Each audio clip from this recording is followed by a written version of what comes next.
Inspector Aditi Rana, उम्र 38 वर्ष, हल्की गेहुआ स्किन, शार्प आंखें, पलकों के साथ कंधे तक स्ट्रेट ब्लैक हेयर, गहरे नीले या काले फॉर्मल कपड़े, चेहरे पर थकान और सख्ती की झलक। नसीर खान, उम्र 24 साल, दुबला पतला, हल्की दाढ़ी, गहरी उदास आंखें, जेल यूनिफॉर्म, फीका ग्रे, हाथों पर चोट, घाव के निशान, कम बोलता, शांत। मीरा, उम्र 20 साल, बहुत नाजुक, साफ रंग, लंबे भीगे बाल, सफेद दुपट्टा, आंखों में रहस्यमय सुकून और डर सुर्ख आंखें रोने से सूजी हुई।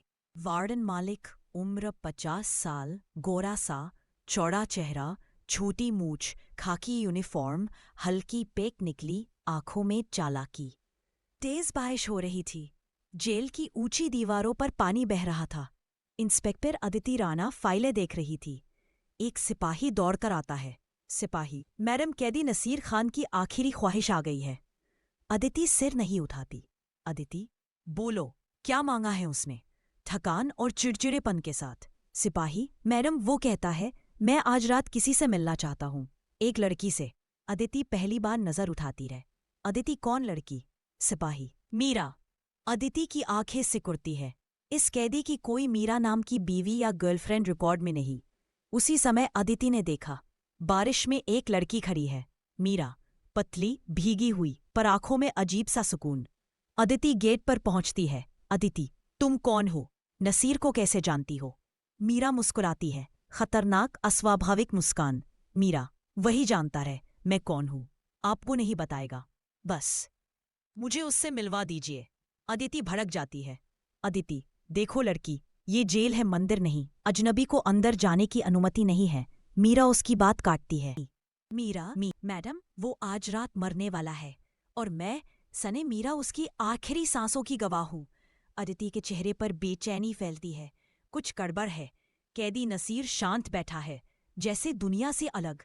अदिति अंदर आती है। अदिति, कौन है ये मीरा? रिकॉर्ड में नहीं है।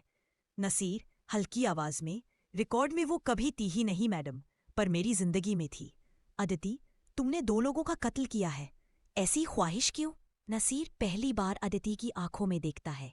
नसीर, क्योंकि मेरे मरने से पहले एक ऐसा सच है जो सिर्फ मीरा बताएगी। अदिति झुंझलाती है, मगर अंदर कुछ झंझना चुका है। अदिति मीरा को टेबल के सामने बिठाती है। कमरा अंधेरा, सिर्फ एक लाइट। अदिति, तुम सच सच बताओ, वरना। मीरा, वरना क्या? हौले से हंसती है। मौत की सजा तो मुझे भी मिल सकती है मैडम। अदिति चौंक जाती है। अदिति, तुम भी? क्यों? मीरा, क्योंकि नसीर बेगुनाह है और जिन 2 लोगों का कत्ल हुआ वो मेरे पिता और भाई थे। कमरा सन्नाटे में डूब जाता है। तो फिर तुम उसे बचाना क्यों चाहती हो?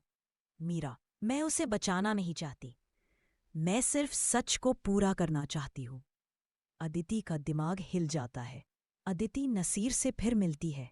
अदिति, तुमने जिन 2 लोगों को मारा वो मीरा के पिता और भाई थे। नसीर कुछ नहीं कहता। अदिति, तो अपराध कबूल क्यों नहीं करते? नसीर धीरे से मुस्कुराता है, एक दर्द भरी खाली मुस्कान। नसीर, क्योंकि अपराध मैंने नहीं किया मैडम, मैं बस किसी की जान बचा रहा था। अदिति की झुंझलाहट अब डर में बदलने लगी है। अदिति नसीर और मीरा को आमने सामने बैठाती है। दोनों के बीच खामोशी। मीरा धीरे धीरे बोलती है। मीरा, नसीर, जो रात तुमने मेरे घर में गुजारी थी जहां वो दोनों मरे। नसीर, मीरा, रुक जाओ, अब रुकने का वक्त नहीं है। अदिति बेचैन। मीरा, कत्ल मैंने किया था, नसीर नहीं। मेरे पिता और भाई मुझे खतरे में डालने वाले थे, नसीर ने बस मुझे भागने में मदद की। अदिति स्तब्ध। मीरा, कत्ल मैंने किया था, नसीर नहीं। मेरे पिता और भाई मुझे खतरे में डालने वाले थे, नसीर ने बस मुझे भागने में मदद की। अदिति स्तब्ध। नसीर शांत।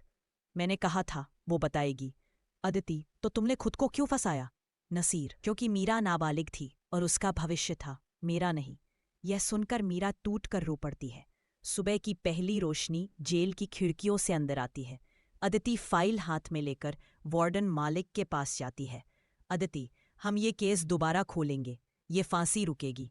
मालिक ठंडी हंसी हंसता है। मालिक, अदिति मैडम, ये फाइलें तो कल रात ही बंद कर दी गई थी, और फांसी के आदेश। कागज दिखाता है। अभी बदले नहीं जा सकते।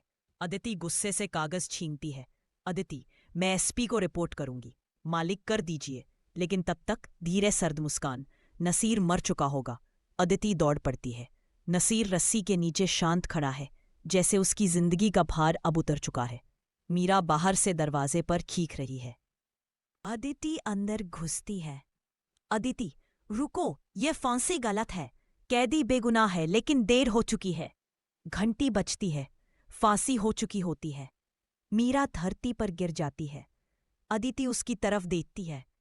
खामोश, टूटी हुई, शून्य।